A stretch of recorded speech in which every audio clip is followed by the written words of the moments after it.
Hey everybody, welcome to Neil Talks. My name's Neil and it's time to talk more Taskmaster New Zealand. I'm having a blast with this series. This is going to be a short intro because there's no through line. We're just curious to see what happens next. My big curiosity, my big isn't it going to happen question is whether Justine's going to end up winning an episode or not. Everybody else has one at least under their belts. Chris is on a bit of a hot streak right now. Justine's come very, very close. She lost the first tiebreaker in TVNZ history. Why do I call it NZ when it's NZ? I'm not American. Anyway, this is the penultimate episode of Season 3 of Taskmaster New Zealand. And yeah, it's quickly coming to a close. I understand Series 4 is already in production. So that's awesome news. That's exciting. It feels like not every international version of Taskmaster is a hit, finds its way, but some of them are and are becoming mainstays. I'm thinking of, Kongan Befaler, Taskmaster New Zealand. These are ones that have found the rhythm. They cast well, and they've got great tasks, and it's enough to maintain. And they've become popular. They've become really popular in their home countries. And my real intention with this channel is just spreading the gospel of Taskmaster. It's a show that I had no idea about when I stumbled across it a couple of years ago on YouTube. It very much insular to the UK. I had never heard of the American version, and unfortunately it wasn't a successful version, so it never caught on. So I feel like there's a huge untapped audience for this show. It's interesting. Canada just launched a version, except we didn't. Quebec just launched a version, and the Quebec film and television industry is very much insular to the rest of Canada. We don't see any of that French language programming anywhere else in the country. And as much as we're a bilingual nation, we are not bilingual people. Very few people are fluent in French out here on the West Coast. And while I had to study French for years and years and years in school, I am by no means fluent because I never got to use it. So I can't watch a Quebecois show and understand what's going on. And unfortunately, the Quebecois version does not have an English subtitles version available. So I can't even watch the Canadian version. But I can watch a bunch of other international versions. I'm excited for that. New Zealand makes it easy. It's just got a weird accent. But I like it. I'm having fun exploring the Taskmaster universe. I'm looking forward to discovering more international shows. We'll be starting a new one in a couple of weeks. I don't know which one that is yet because I'm recording this much earlier than I put the poll out for your feedback. But in a couple of weeks, we'll be starting a new one. It's going to be a blast, whatever it ends up being, because it's what you guys chose. And you guys never steer me wrong. So, let's get on with it, shall we? Episode 9, Season 3, Taskmaster New Zealand. Here we go. Well, alright. Welcome. Well, alrighty then is probably copyright protected. This week, the best baffling mystery. Okay. Baffling. Interesting. It is a pot of dirt. Now, okay, no, it's not overwhelming at first. But what will it grow? Is it something beautiful? Is it something edible? Is it something smokable? Now, I know what you're thinking, because I've learned to read that face. You're not impressed. Your face a little bit, and why you're thinking, this is just a pot of dirt. But then by last week, the way you scored the doppelgangers when mine was clearly the best, I thought, oh, well, I'll just bring in a pot of dirt. Josh, what did you bring in? Not a comment. Well, I thought you did a great job of the judging of the doppelgangers. When I was a child, my favourite doll was a Boba Fett action man thing. I lost him. This is the packet I got it in, though. I remember I was playing in a paddock next to a trough. You lost your original Boba Fett? Kenner made a range that had a rocket that would fire out of the backpack. So they discontinued it. Now, a Boba Fett doll that has a firing rocket last year sold for $225,000 US dollars. Ooh. So somewhere in that paddock is $250,000. The mystery here is why you think I would care about this. Because it's money. Kura, what did you bring in? Jeremy's a bit of a dick today. I'm funny. Yep. Yes. I live in Avondale. Yes. The mystery is, why am I I got a single? good job. Sure. Good boobs. Good boobs. Why? Is she still single? And whoever wins tonight can take control of this, my Bumble account. All right. I've got something that I know is very important to someone in this cast, and I've got a picture of it up here. Uh-oh. It's a box. I thought I could reveal it, but I think some mysteries are better left unsolved. I recently watched the movie Seven. What's in the box? Yeah, but you don't have a wife. Well, not anymore. Of all the people that I could choose to go and have a coffee with during the week or on the weekends, why on earth am I having coffee with your mum? Putting out a little bit of a Rod Gilbert vibe all of a sudden. I think the concerning thing is, and I think my father and my brother will agree with me on this, I've never seen her happier. 1 for your dirt, Justine. Really? 2 for your mysterious box, Chris. Fine. I'll give you 5 points for Yes. that, Paul. Thank There's you. a lot of effort going to there. Okay. That's not terrible scoring. I feel like Justine's hit the I give up stage of her adventure on Taskmaster. Oh.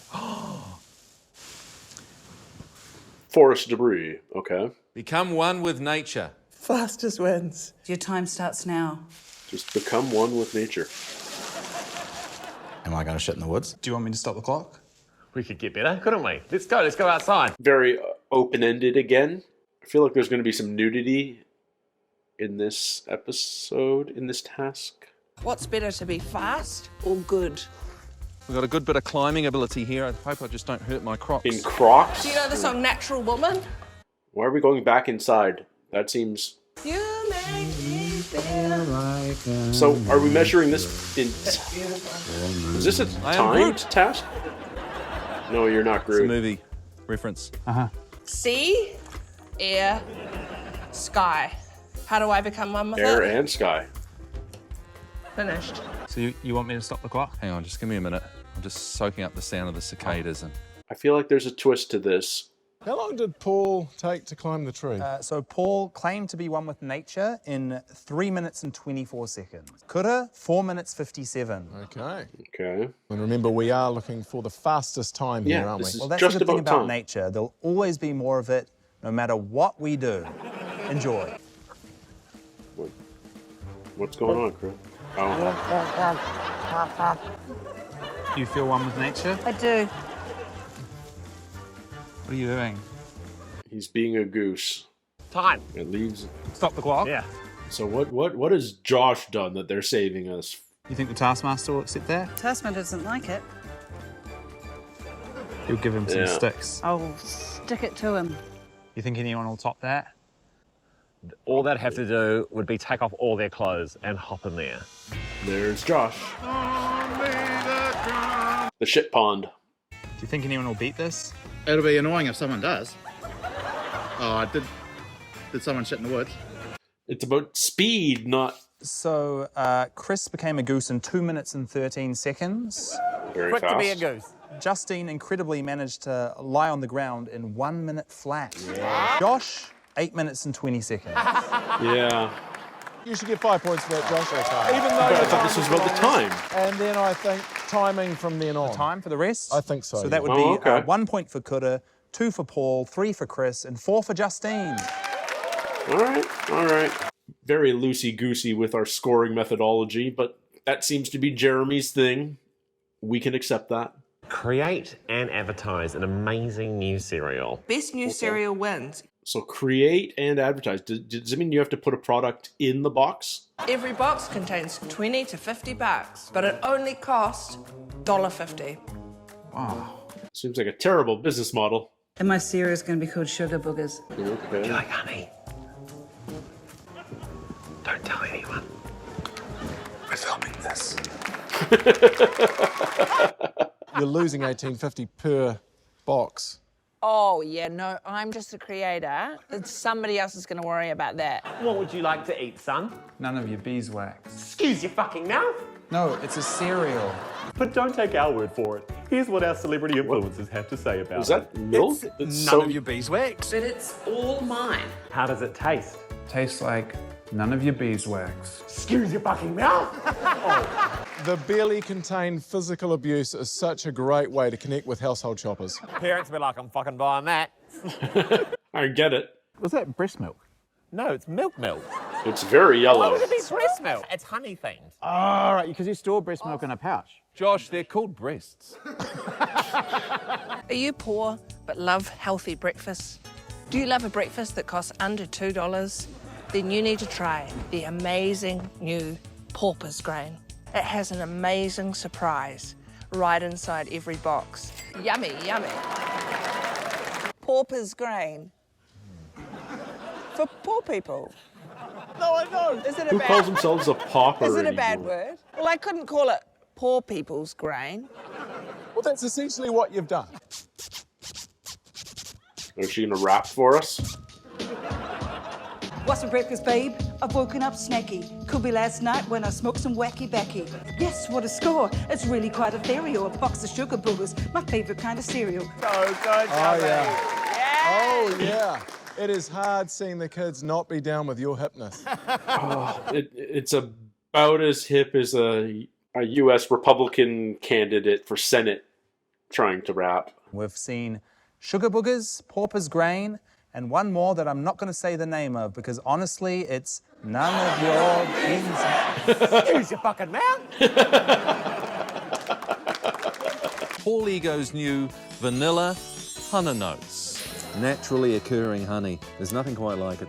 And cereal bowls, you won't even need them. The good thing about the honey notes is you can enjoy them straight from the box. Paul Ego's vanilla honey notes. Just a fantastic way to start the day. Everything suddenly feels sticky. Mustachios. Whatever genitals you got, try it. It's the flavor of now. Well, all right. What was that last bit? Well, all right. Is that like the catchphrase? Yeah, I thought it... Yep. Mustachio. Well, all right. Well, all right. You know, if you're visiting relatives and someone says something casually racist, leave a big pause and then go, well, all right. Excuse your fucking mouth. Which would also work well with the racism angle, too. Absolutely. Yeah. Oh, my God. I think someone's had too many sugar boogers. Justine's melting down. I'm not a big fan of eating boogers, so I'll give one to Justine. What? Yeah. Well, all right. I'll go 4 points. Yours actually looked quite nice, Paul. Thank you. And 5 points for Kura because who doesn't want $20 in their cereal? Yeah, even though it's fiscally completely unviable? All right. Will we bring back the best friends again? P. Willie, is this you? Is this who I think it is? Yeah. It's your best friend. Hide this body. Detective Paul will start searching in 15 minutes. Wow. Oh, hide a body. I love it. Friend. I love it. We've turned best friends into a three-parter. Oh, no, is this Tony? Oh. Hiding a body. I love this task. I did notice something unusual with you in that one, Chris. You were quite wet. Yeah, pretty wet for this challenge. So basically there was a hidden task in the house. Anyone could have found it. It took several weeks, but eventually Chris found it while he was shooting his superhero movie. Here's a video of him finding it, dressed as the goose. Secret hidden task? I'll use this. I don't know whose this is. Do one of your tasks completely wet. If you complete the task wet, you win. Not yet, but I'm going to do this. That's awesome. So then Chris gets an extra 5 points. Is it an extra 5 points or does he just win the task?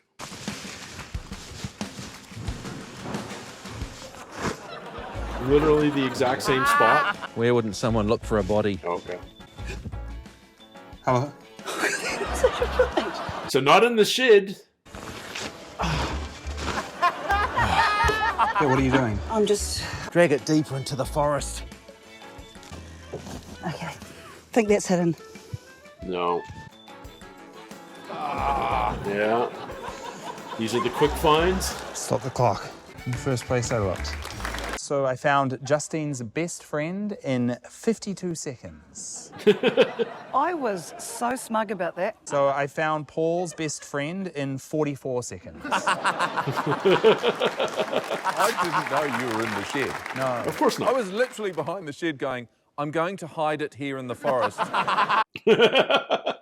It's Kura with Dorothea and Josh with Tony. Okay. Under the caravan first. Oh, we haven't seen You where seen the body? they've been hidden. That way?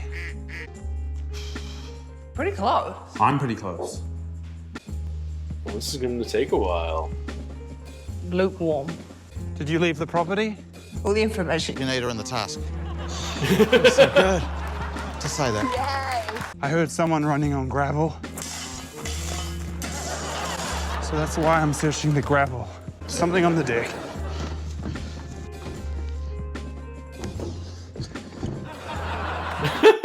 I love it.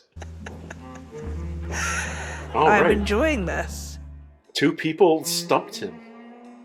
An undisclosed. How much later? Are we like talking Hello. days later? I was just about to leave for the day when I decided to do one last check of the woods. And I found something. Oh, there's Tony. Recognize that face anywhere. When we're not filming tasks, I've continued my hunt to find bodies. I think I've just found one. Oh, nice. I forget the name. Dorothea. Dorothea, that's right. She deserved a burial at sea. How long? How many days later? I also buried the sack somewhere else in the forest. Did you find that? I did, and I got very excited. And I went and got a camera person and was like, come, I found one. And they were like, okay. Just a sack. I love it. And the remains were found the following Monday at 2:35, a total of 4 3 days. days, 20 hours, and 21 minutes. It's pretty solid. And I obviously had But- to film that myself because it was actually the last day of tasks at the house and the camera guys had left. I'm sticking around. And what about Kura? I found Dorothea on a Wednesday morning 2 weeks later. Wow. Who's got a car? Let's get this body out of here. Who's got a car? Where are we going? Sup, Cam, how are ya? Just on my last task for the day where I had to hide the body and I've just driven home with it. I just like left set. He's never gonna find it. There's a body, where would I be? We never found him, I'm assuming. So have you found it yet? I haven't. I was certain he put that body in the lake. All quite inappropriately text my younger sister who was working on set and started harassing her. So I think we've got a message of that up here. But then I thought I'd have a bit more fun and I managed to break into Paul's personal bedroom and hide some clues in his wardrobe. What? Saki's tag there. Oh my God. In the mystery box!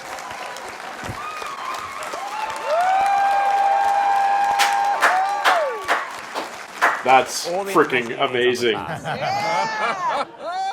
That's freaking amazing. Saki. That's so, What a baffling mystery. I'm just in awe. This isn't a laughter moment. This is just Stop the clock for brilliance. Chris to begin with. Chris's body was hidden for a total of 72 days and 6 minutes. Wow. Plus he gets an extra 5 because he did it wet. I love how interconnected some of this stuff is. That's like part 3 of Best Friends, and it ties into the prize task. I mean, that's narrative. I love it. Defeat the other team at human warboats. Oh, Jesus. Was this like Battleship? The other team must lay flat and still in their field. We need another person, obviously, This is for 2 versus Chris 3, and yeah. Paul's team. Luckily, we have recently acquired an extra person. Narrative continues.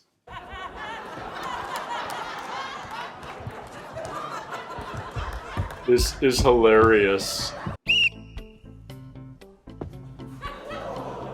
Miss. Hit.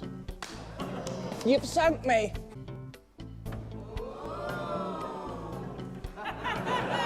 Miss. Miss.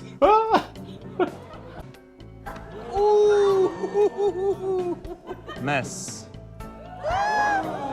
Miss. But listen to the crowd, we're so close. Are you fucking with us? You fucking with us.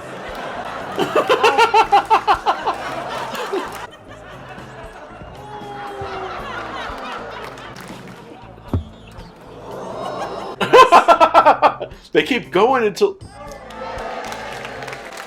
Hits. You've sunk me. they figured it HMS out. Josh. They figured it out. No. Miss. No. Hits. On my whistle, team of 3.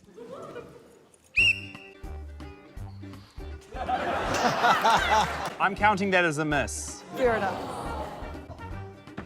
Miss. Miss.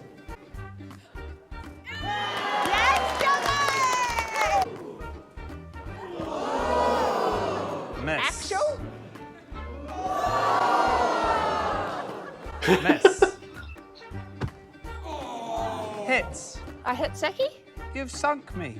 Yes. This kind of cockney. Ow. Very much hit. You have All sunketh right. me. What are the numbers? That was fun. That was fun. Really clever strategy on the first team's part. The team of 2 took 23 attempts, and the team of 3 took 16 attempts. Okay, closer than I thought. 3-2. I'd have gone 4-2. He's won but 5 of the last 6 episodes. It's Chris Parker. Jeez. Does he still not have the lead, though? It's going to be very close between him and Josh at this point. Chris Parker. Thank you so much for watching. We'll see you next week for the final. Pour Marie, good night.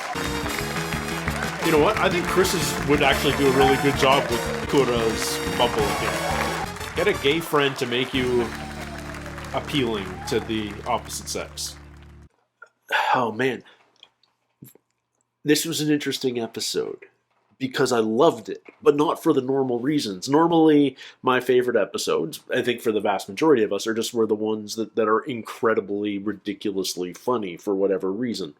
This one had something special about it. And sure, there were funny moments, but that's not what I'm going to take away from this episode. What I'm going to take away from this episode is the callbacks. Chris did some brilliant play here, but there were also some really well-designed tasks from Paul and the rest of the Taskmaster production team that made this episode particularly memorable and special, if I'm going to be honest.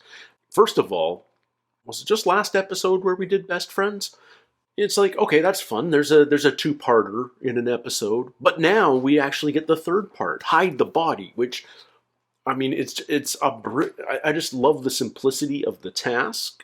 Everyone immediately knows what you're supposed to do, but there's so much creativity that goes into it. There's nothing that says you have to hide the body on the grounds of the house.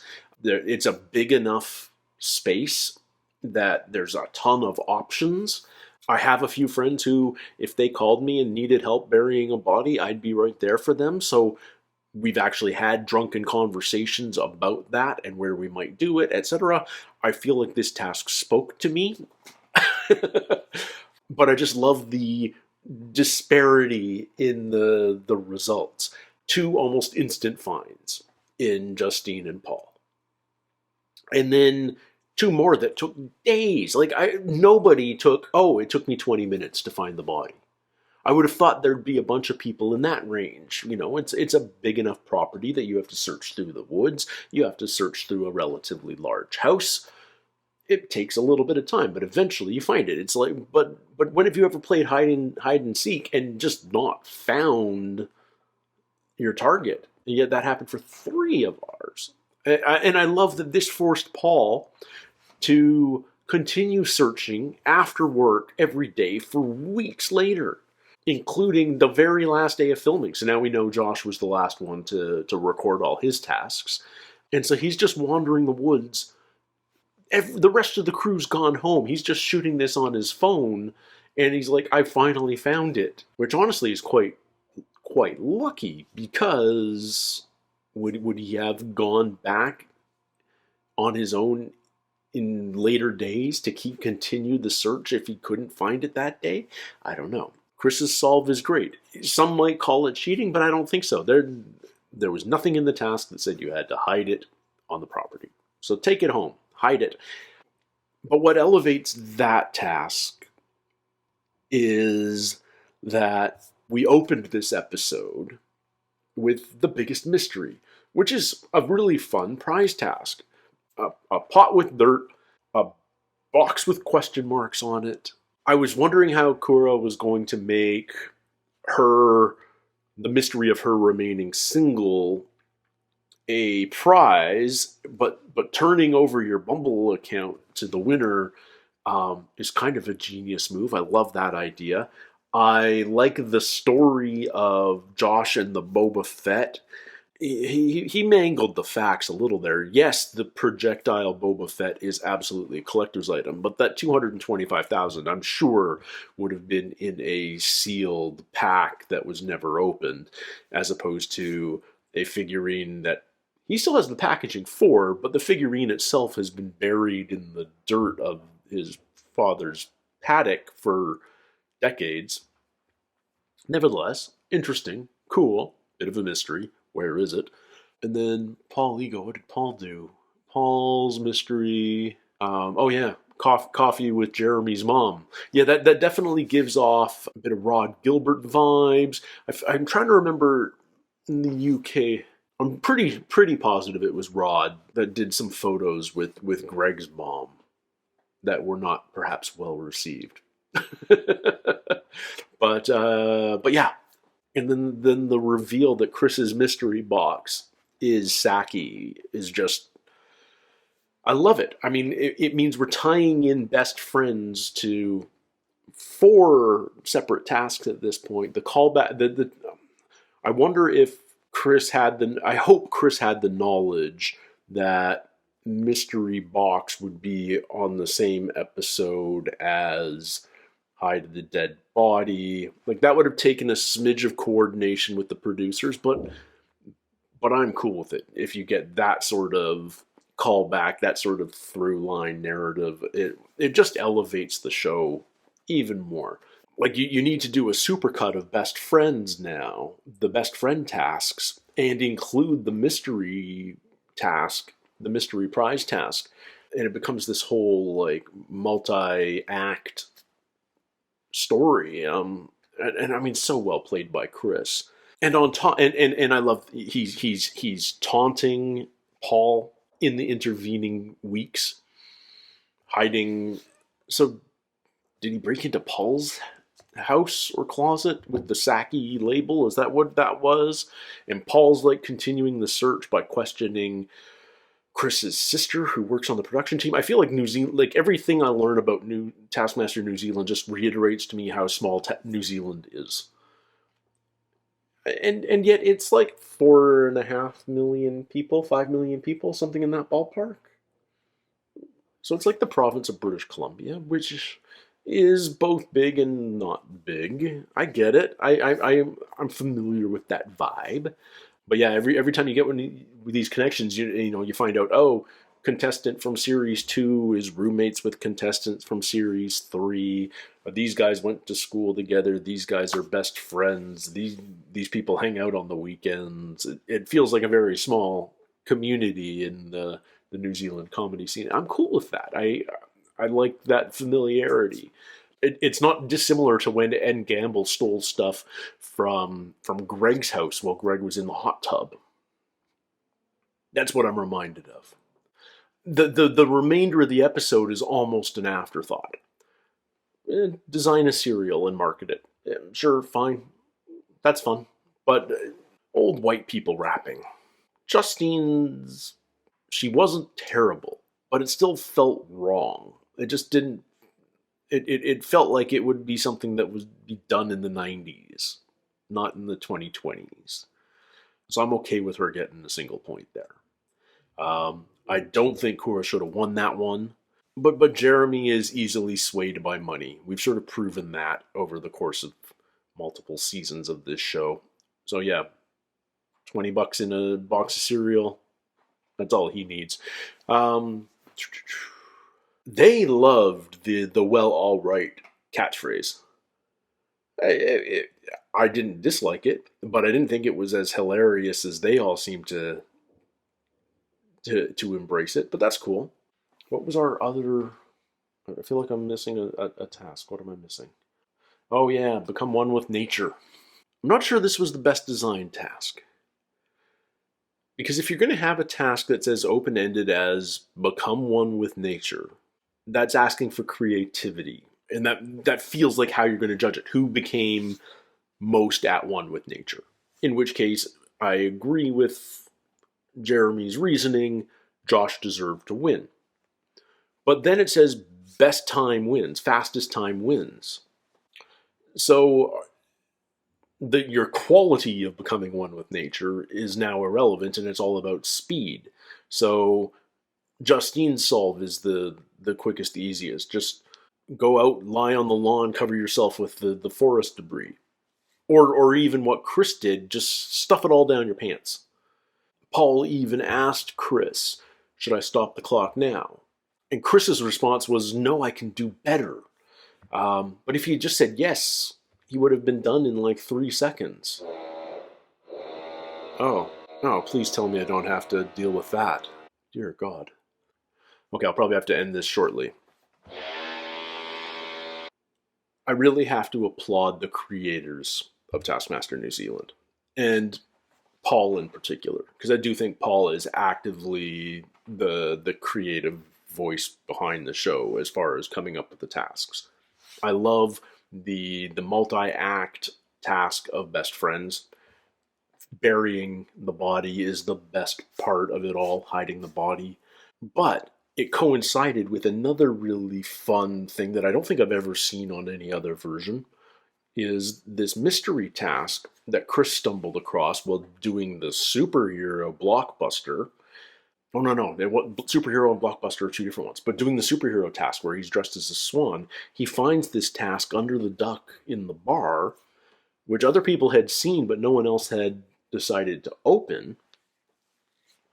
And the task is, if you perform a task wet, you get a bonus 5 points. Just like that. And no one else stumbled across that. I'm assuming that was there for everybody's filming. It would be unfair to only put it there until somebody finds it because we aren't all filming simultaneously.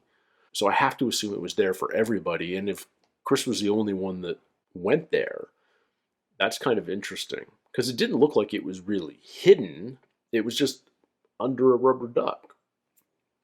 Anyway, it's a brilliant twist. It's a novel...